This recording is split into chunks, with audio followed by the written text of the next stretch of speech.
off behind the windshield. And I built it kind of a little station wagon out of plywood. I made sliding doors on the side and everything. Well, it looked pretty nice. Actually, I don't know how I got around to doing things like that, but I did. And it didn't look too bad. I think we got pictures of it now. We might have lost them, but I don't know, somewhere. But we decided now that we need to go back to Missouri to live again. Ain't that something? We had to go back to Missouri to live again, and I think it was mostly my idea.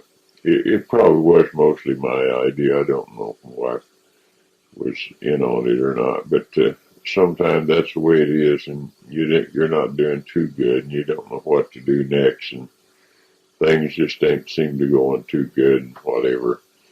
But anyway,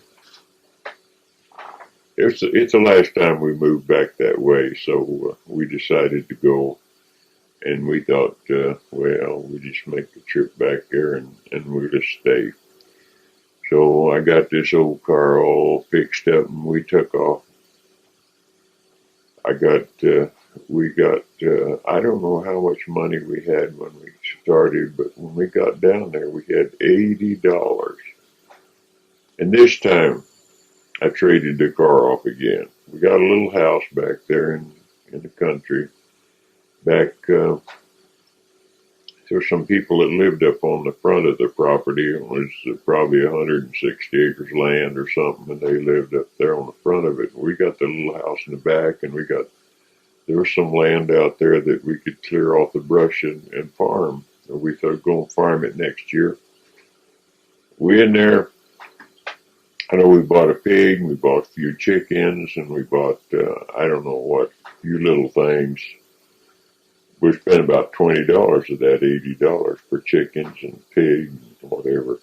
So things weren't too expensive yet, so that $80 would go quite a long ways. Anyhow,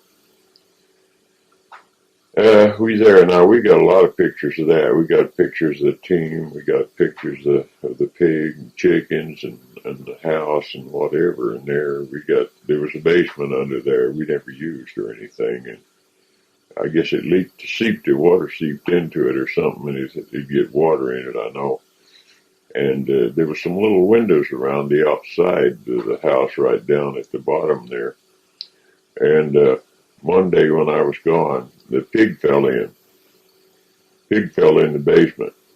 I guess the water saved him from getting hurt or anything. And they brought him back up the steps and got him out. It was not a stairway going down there. It had steps, all right, but you had to raise the floor up there in the house. You had to raise it up to get down the steps. So they raised the floor up there, the trap door or something there to get the pig back out. And I wasn't there at the time, so I don't know what happened. And they had quite a ball there. But we only stayed about 6 months. We just stayed about 6 months, and we found out that we wasn't going to stay down there. We was going back to California again some way, somehow. But it was in the fall, and I didn't know how to get back to California in the fall. So we headed south towards Florida. We was going to go down towards Florida till the winter was over, and then try to get back to California. So we went down. I went out and looked around, and I still had this team. Well, we went to church a lot while we were there too. Before we went back, while we was there, we went to church a lot. We enjoyed going to church and all that, and we had a lot of fun. But anyway, I know we'd go in the wagon. We'd go in church in the wagon. We had this team that I traded their car for that team and wagon. And I don't know. We started the church one evening, and before we got off of the property out to the road, one of the axles broke. And I can't figure out, we didn't have no load on it or nothing. Why would it broke? But it broke. The axle broke on wagon. We couldn't go any farther. We stripped the harness off the horses. We're still inside, and that was the pasture. We're still inside the pasture, so we just stripped the harnesses off the horses, and we took the one mare and put the kids all on it, and we just walked by the side of her and went on to church. No problem. It was only about 2 miles to church. We just walked on up there, and the biggest boy then, he was pretty good size. He'd hold the baby up there, and then we'd kind of watch the others so they didn't fall off. And of course, then there was what, 5 of them. There was five kids then. So went to church, and on the way back, of course, they're all sleeping, half asleep. We had to wake them up, but we really had to watch, and one would lead the horse, and the other would watch, make sure that the kids didn't go to sleep and fall off the horse. We got home all right and everything. So I don't remember about getting the wagon fixed, but we got it fixed anyhow, I guess, and everything went along. But when we took a notion to leave there, I traded that team for an old truck. It just wasn't nothing hardly. And we took off, and we went south from there. I don't know anything about the route. I know we went through Springdale, Arkansas on the way down. We get down to not Birmingham, but we got down to what was the name of that? Augusta, Arkansas. In Augusta, Arkansas, we went out there, and we got a little old house from a guy, and it was a pretty good little house, but we didn't have nothing to go in it or anything like that. But it had a fields all around it there and everything, and there was plenty of wood, and there was a fireplace, and we just built a fire in the fireplace and make our beds there, and we fared all good there for a while. And I hauled some wood. It was something I think it was barrel staves that they was cutting out there, and some guys didn't have no way to get it to town, and so I hauled it for them, and I made a little bit, and I got a little bit extra money for it, and so that worked out pretty good. And then we got ready to leave there. Well, while we was there, though, we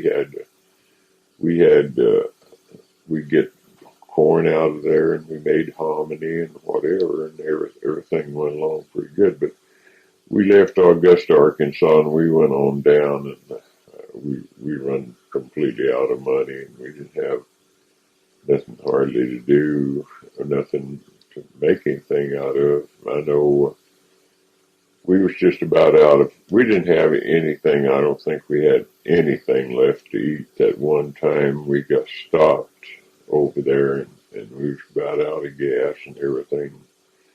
And some people gave us a bunch of peas. We was really glad to get those peas. And those peas, you can eat them. They're without bread. They're just good as all get out without bread on them or whatever. And so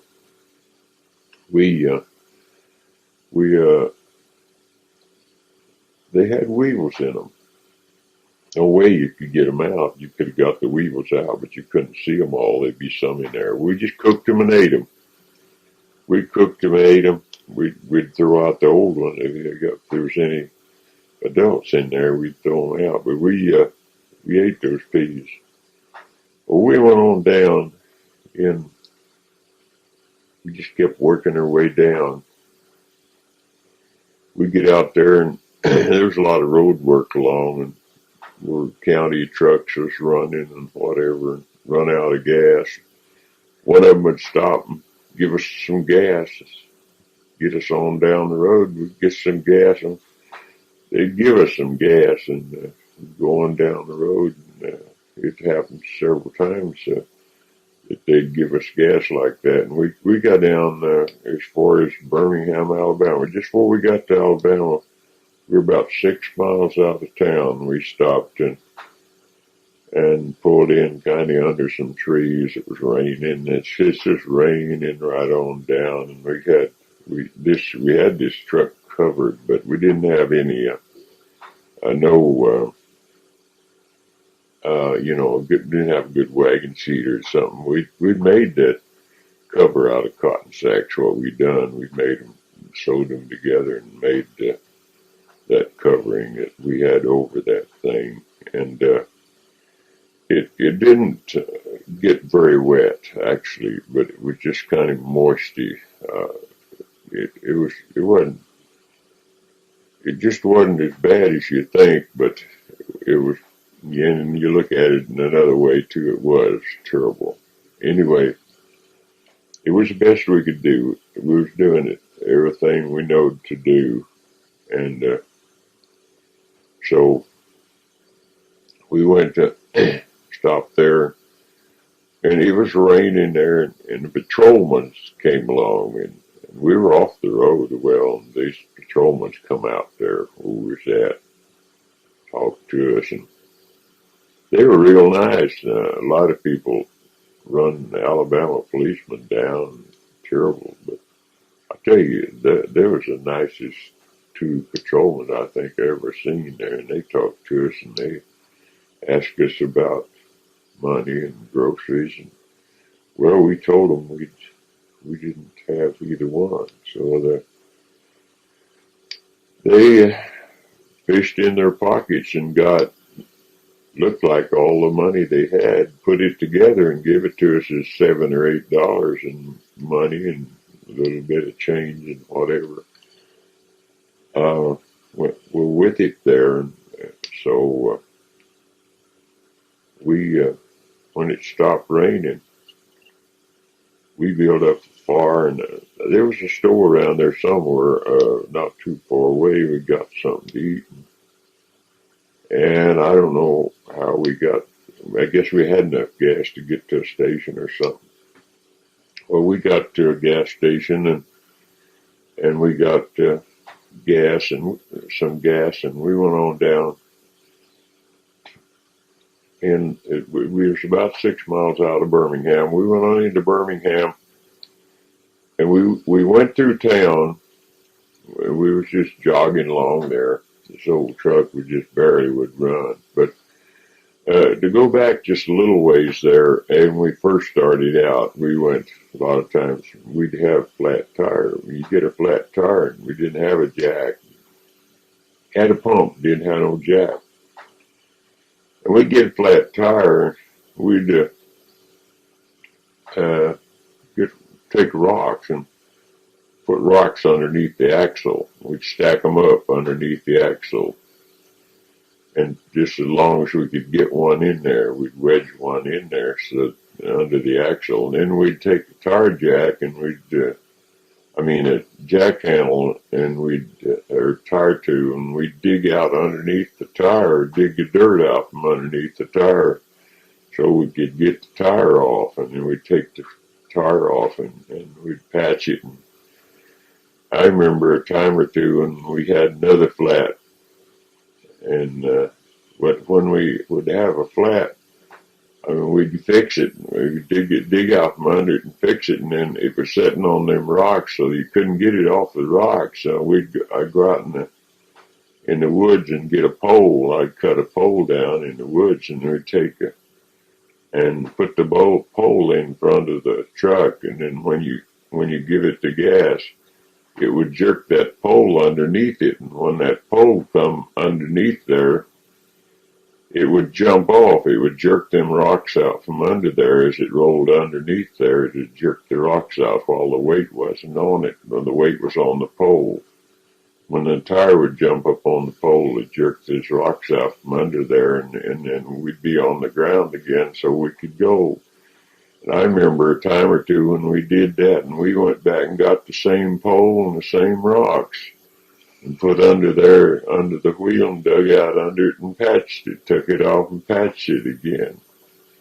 Well, like I said, we was on down there into Birmingham, and we was going up this just a little old grade at the other end of town, south end of town. We're going up that little grade, and the truck just quit, broke down. I don't know what happened now, if the engine blowed up or what happened to it, but it went far as it'd go. And there we sit, right in town, right on the main drag there. Of course, it wasn't busy or anything. We kind of pulled over to one side. Now we had to make a decision what to do. So we inquired around, and we found out, and they had a Red Cross there, and so, and we'd never went to one of them before or anything for help or nothing. So we went to, we just took what we did. We took and went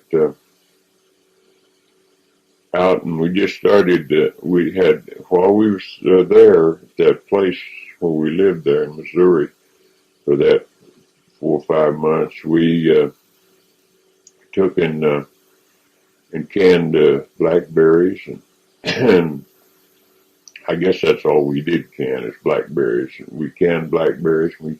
We took them blackberries with us. We had quite a lot of canned fruit. And we went around to those places, and I don't know if the people knew they were nice and clean. I mean, we knew how to put them up, and they was clean, and they all that. They was good. And I don't know if the people that bought them ate them or not, but we just kind of peddled them around town, around in that area where our truck was. We went around to people's places, and I guess mostly we sold them to their help. Their help was all colored. They were white people, but they're people that bought the stuff was blacks. I have an idea that they're the ones that bought it, so they might have used it, but then they might have just been helping us out. But we sold them like for half a gallons for a quarter, and and quarts for 10 cents and whatever, and we got a little bit of money out of it. And we just, I went around to wrecking yards and places, and I finally got a fella to give me $15 for the truck. And he gave me $15 for the truck and come and got it. And there we kept our quilts and whatever that we had there. And we just let him take the rest of the junk with him. Whatever it was, we took what we'd need on the road. We're just going to get on the road with it and go somewhere. Then at the time, we didn't know where we was going to go. And so we went out there, and we went to the Red Cross that evening. And so we got there. They separated us. They took me and the bigger boys, the biggest boys, the two biggest boys, I guess. They let the boys go with my wife, I guess. They put her and the kids in one place, and I couldn't even see them or talk to them or nothing. And they put me in another place with the men. And so I thought that was kind of dirty, because with the family, it looks like they could have let us stay together. Anyhow, we stayed that night, and the next morning, and they was kind of sarcastic. The guy that run it was real sarcastic, and I didn't like that either. And so we didn't take very much of their hospitality. The next morning, we walked out of there. We got our beds and our quilts and whatever we had. And we knew we had enough to wrap up with and keep the kids warm and all that. So we took off. And what we did, we got on the highway, and I don't remember the number or anything, but it seemed to me like it's 20. I looked it up the other day just to be doing, but we went out of Alabama, out of Birmingham anyway. We went on through Montgomery and down, and on down through there and out through, I guess, Louisiana or somewhere. Jackson, Mississippi, and out to Louisiana and whatever. Come on up. I know we come up through Dallas. What we hitch and ride now. You can get very good rides with 5 children. You didn't get rides too good with you and your wife and 5 children on the road and all your bundles. We probably had a suitcase, and I don't remember. We had things to carry though. Everybody had something to carry that was big enough to carry something, and we'd walk some. And I remember we walked across the Mississippi River. Across the Mississippi River Bridge, we walked every foot of it, and that's quite a long ways. And we got across it, and somebody picked us up on the other side of the river. But we walked the river, and cars are going by, and trucks are going by, and that old river was shaking, the bridge was shaking, and it wasn't really a good idea. We didn't like the idea, but that's the only way we know to do it. So we got across there, and we got some rides and whatever, and from there I can't remember. The first ride I can remember we got after we crossed the Mississippi River, and it probably wasn't the first one, but a fella come along with a truck. He had this big long rig, and he had one of those pilings that I don't know, no, I guess it wouldn't be a piling, but it was one of those corrugated that corrugation that goes round and round and round, the deal that they put in the roads where they build big, long levees, where they build big, long dirt roads, then have those culverts underneath them, those round deals for the water to go through.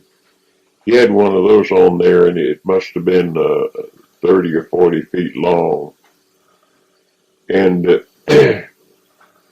it was along in the afternoon sometime, and he picked us up, and my wife and the kids got in the front. Now that was kind of crowded with 5 children in that truck, even because it was a big truck, they're diesel, I guess. And her and those kids rode up in the front with him in the cab, and I rode in that thing. And it was open in the front end. It was open all the way through, and I just got right in about the middle of it and laid down. And it was icy. Oh, it was frosty that night. And I took a bad cold. He let us out. He said it was about 3 miles to town. I think it was about 7 or 8 miles to town. He let us out. He said whatever, I don't know if he was going to have to unload, or he was probably going to stop in that town, and he didn't want to take us into town on account of insurance or something. So he put us off out there, and there was some woods over there. When he let us off, it was daylight already. We'd been riding with him about all night, and it was about daylight, coming daylight, or just, I think it was daylight. And he let us off out there, and there was a house way over there, and then there was a chunk of timber-like stuff about a quarter of a mile from the road, not at that house, but off in it. Could have been their pasture, I don't know, but we just went over there and looking for a place to build up a fire, and we went over there, and I built up a fire, and we got warm. I was sick. I had, just like I had the flu or something, and I took cold, I guess, riding in that thing. And so when we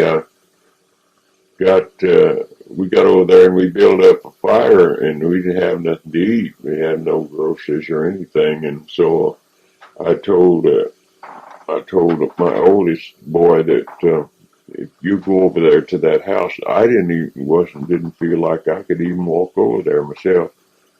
And I told him to go over there, and I give him a couple of dollars, or $1 or $2, I don't remember now, and told him to go over there and see if he could get, I don't remember what, I think we just sent after some potatoes and some milk. And so but I don't not know for sure what we tried to get. But he went and he paid. They charged him for it, but he didn't charge him all the money I sent. And he brought back a gallon of milk and some iced potatoes.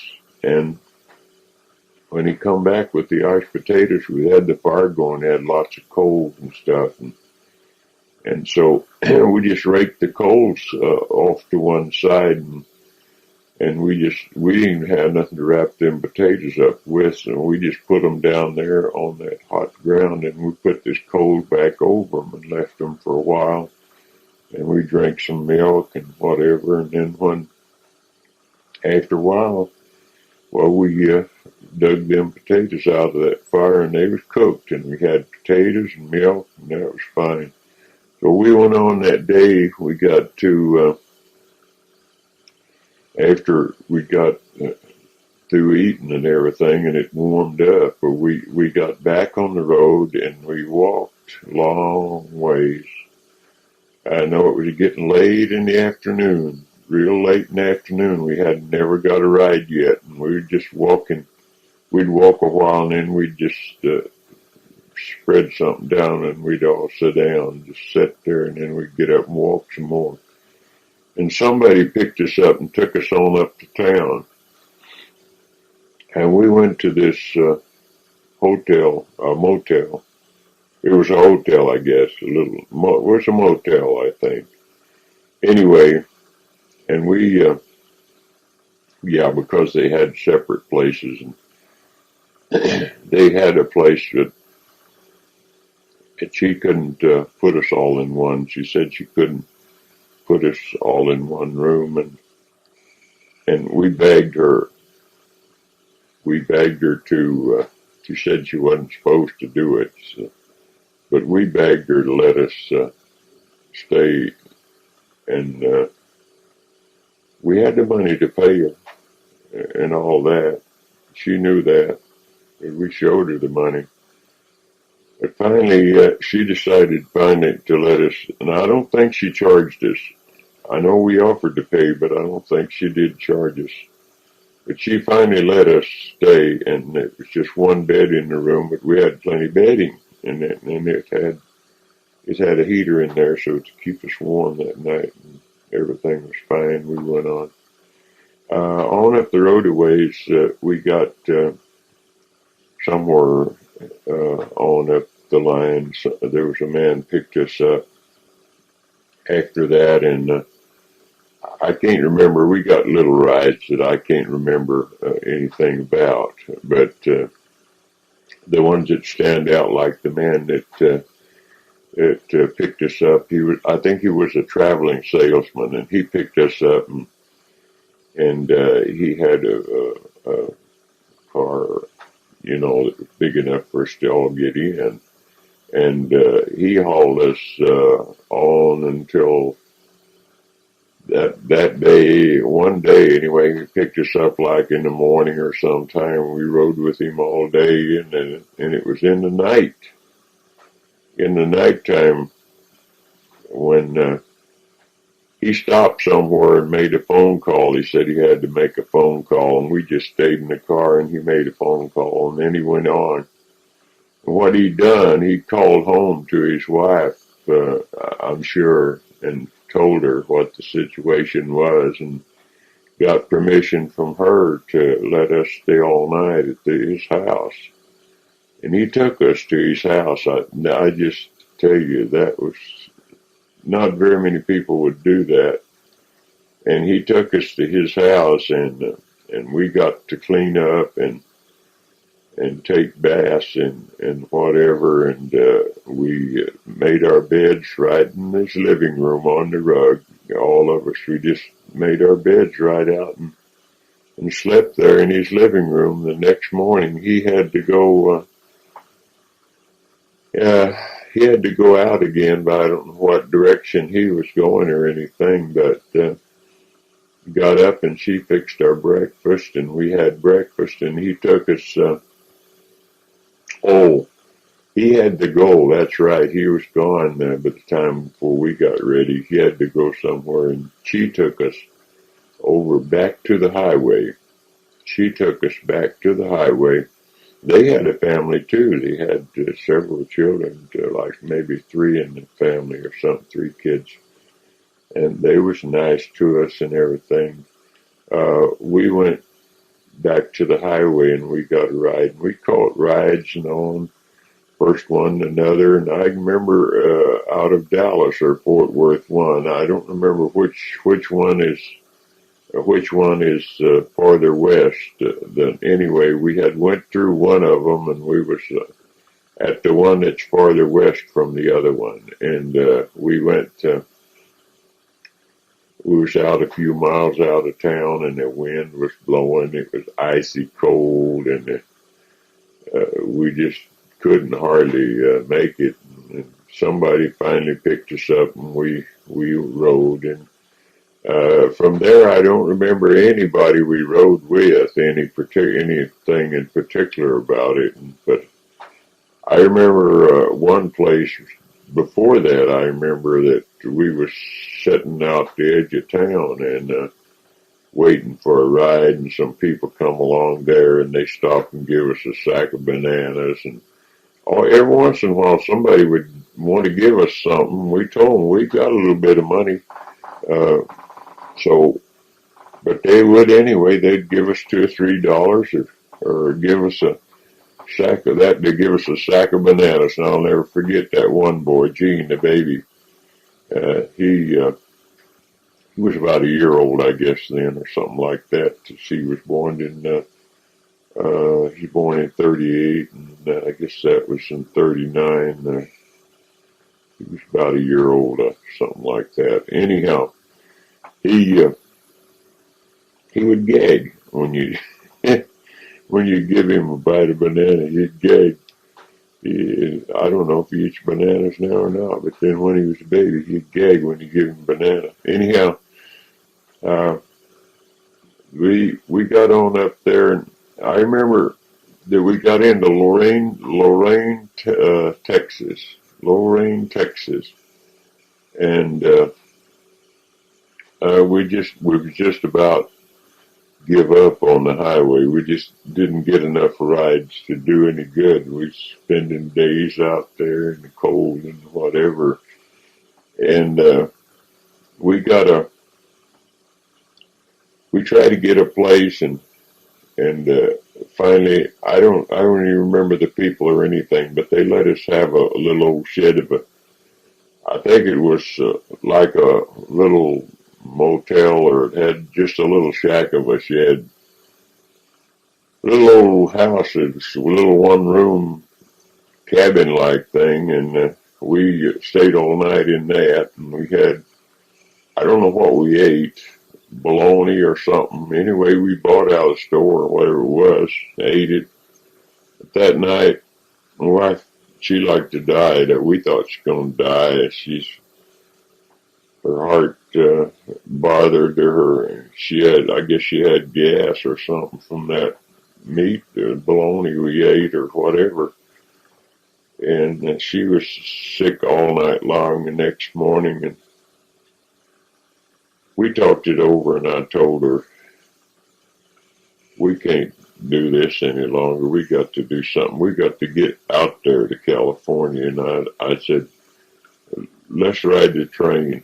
Let's ride a train. We can't ride a train, she said. And I said, well, I don't know if we can or not either, but it's the only thing I know to do. I think we can. I said, we can go out there and train. We was right by the railroad track, and they was making up a train out there, or they was doing something. I said, we can go out there and just crawl in there. And I said, I don't think they'll run us out. I said, I don't believe they'll run us out. We go just crawl in there and get, it was like a cattle car, empty cattle car or something right there close.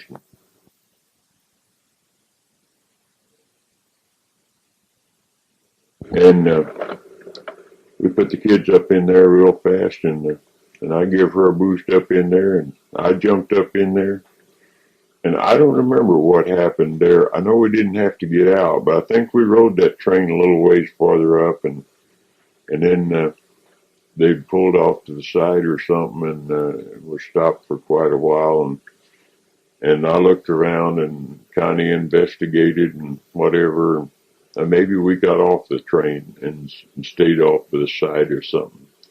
Seems like we did. I know we did that a few times. At first we did it, and then we finally we got in. It was cold. It was too cold actually to ride in a cattle car, empty cattle car, and so I got to looking around and I found a reefer that they haul, refrigerator car, and there's reefer doors where you could get open the top up there and go down in there where the ice was supposed to be, and in the wintertime they don't have any ice in there. There was this was an empty car that we got in. I don't remember how far up we went before we did this, but we got in one of those cars like that, and we rode that thing the rest of the way into Los Angeles, all the way into Los Angeles, and we would stop whenever the train would stop, and but if it, I don't remember if we ever had to change reefer cars or not, but we got so we didn't really get acquainted with any of the breakers or anything, but they was watching out for us. They knew what we were doing, I guess, and they watched out for us, and they'd make sure we was on there at the right time before they pulled away, and they'd make sure that everything went right and everything. And when they changed crews, if they did change crews, I guess they told the other party about us, and so they knew. And they'd come and look in every once in a while. They never did bother us or anything like that. But when we didn't, we tried to carry some food all the time, and we run low on food. We didn't have no food in there to eat, and so they stopped for quite a little bit right alongside of a place that where they sold knickknacks and whatever. And I jumped off and run out there, and I said, I'm going to run out there and buy some food. And so I just left them in the car. Now, they can't see me once I went out the door. They can't see me anymore, so they don't know what's going on. And the train is sitting there. And so I went out there and to get the guy to wait on me. He was waiting on somebody ahead of me there, and I wanted to get some bologna and crackers and light bread and whatever that, and cheese or something that we could carry with us and eat. We could eat the bologna right then. I know I was going to get some bologna, but then the train kept whistling, and they moved a little, whistle and move a little, and finally it started moving, and it started moving like it was pulling out. And by the whistle, I figured they was leaving. And I told the guy, I said, my family's on that train right there, and I've got to get back on it, and we ain't got any food on there, and I got to have some food, and I got to have it fast. And I think he stopped waiting on the other guy and grabbed me some stuff, what I wanted there, and I paid him for it, and run out there, and I was 3 or 4 at least cars back of the reefer where my folks was at. When back of where they were, when I went to get on the train, and I caught it and got out on top, and walked the top of the cars with food. And so they didn't know that I caught the train, because I didn't get on when it started rolling. They know when it started rolling, when it jerks and then it started rolling, and they could tell. And Johnny, he got sick at his stomach because he thought that they left me there. It scared him so bad that he got sick at his stomach, and he thought that they left me back there. And so I caught it farther back, and then I walked the top of the cars and jumped from one to the other. Well, that was kind of scary too, but that's what I had to do. So I had to do it. No way I could get up there without waiting until if I'd have waited till they stopped again, it might have been the next day or whatever. So I went, jumped the cars from one car to the other and walked the top of them cars until I got to the one where the family was. And boy, I tell you, their faces lit up when I got in there that time, and I don't blame them. Mine lit up too when I got in there with them. So I had the food and we all ate and whatever there. So that was really great. And anyway, after that, I don't think we had to get out to buy food anymore because I got enough food there that stuff from that guy that would keep us until we got to Los Angeles. And we got to Los Angeles in Burbank's where the train stops there in that big yard there along the side of San Fernando Road along the side of that. And I knew this, see, because we'd lived out there before. And I knew that San Fernando Road run along there. And when they pulled in there in that yard, well, we got off. And when we got off there, we had to wait till they completely stopped. There's no way you can get off with a family like that until the train is perfectly still. And you know it's going to be still. So we got off and it was about 100 yards or 200 yards out there to the fence to San Fernando Road. And I knew it was all chain link fence, but I just prayed that we would be able to get through somewhere. And we got out there. There was a big hole in the fence there where somebody had cut a hole in the fence. Well, I guess they had to go across there a lot or something, and they had cut a hole in the fence. And we just went out through that fence and crossed San Fernando Road and went a couple of 3 blocks over there, about 2 blocks, I think, to the streetcar track. Then the streetcar track run all the way out to Canoga Park. And we got on that streetcar, and we rode that streetcar all the way out there to just about 2 blocks from Mama's house. And so we got off and went to her house, and boy, I tell you, that was one happy family. We're back in California again. Well, things were kind of rugged, although we always helped each other. I helped my mom a lot when they didn't have a place to stay, and we stayed with them, and we didn't have a place to stay, and so it wasn't very long till, well, we got had to stay at Mom's for quite a bit before we really got straightened out, but we got on welfare. Well, it wasn't welfare then. I don't know what they called it. Relief, I guess they called it then, or something like that. But anyway, we got on that, and then they put me to doing a crossing guard for the school, and I was doing crossing guard for the school up there for a little while, maybe a month or so. Maybe 2 months, I don't know now, until spring was surely there. And so anyway, when I was on crossing guard there, and when I'd help the kids across the street, the school kids across the street, and right down the road there, just about a half a mile down that Sherman Way, Bob Burns had built his mansion down there, and he come by. He was the mayor of Canoga Park, actually. He was the mayor there, and of course he's a movie star, you know that. He was a comedian. And Bob Burns would come along. He never did stop and talk to me every time. He'd always holler at me. He'd just hang his head out of the car and yell at me. And I'll holler hi there. And boy, no way you could miss it being him. It was him for sure. And holler and ask me how I'm getting along and everything. It'd slow down. But never did stop and talk to me. But anyway, he acted real friendly, and I appreciated that. We got off of that. We got off that relief, and pretty quick. I got a job, and we went to work there and everything, and we moved on. We moved over to from there.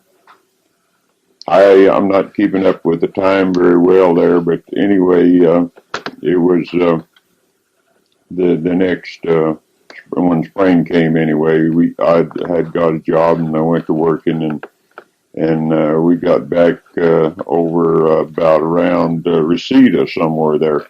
The woman's name was Totten, old lady Totten's house. We rented a place from her. There's where we had our first refrigerator, a little icebox refrigerator. We bought a little Hot Point refrigerator, brand new, and boy, we was happy. And I did everything, anything I could do to get food on the table. I did it, and so when I got over there, going on San Fernando Road, when I didn't have nothing to do, I went over and was going down San Fernando Road one day, and I saw this